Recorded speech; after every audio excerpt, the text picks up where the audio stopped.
Now, part of the game is we have these buzzing bee kind of creatures that we're trying to shoot.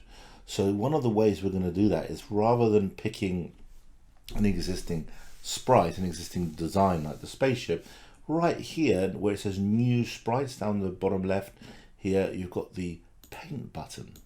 So I'm going to click there and I'm going to choose this ball here.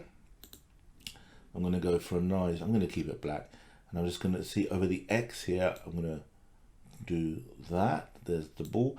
Now it's a little big, so I can bring it in like that.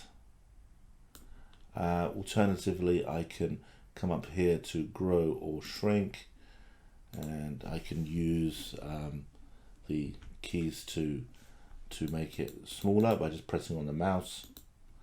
There we go. And now I just go over to convert vector. So you may want to come in here and you might want to add like a little line to it, like a little buzzing. There we are. It's like a buzzing bee. Maybe add another bit of yellow. You can actually go here and make the border yellow.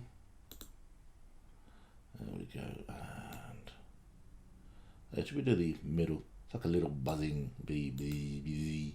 There we go. Oh, there we go. Okay. And now we just click convert to vector, and there it is. There it is. So it's still a little bit big, so I'm going to click on it here now. It's converted to a vector.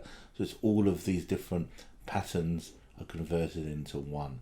So I'm going to click on shrink, and I'm just going to make it a little bit smaller. And there we go. We have ourselves our buzzing bee. You create your own bee. And once you've done that, follow the steps here. I'll see you in the next video.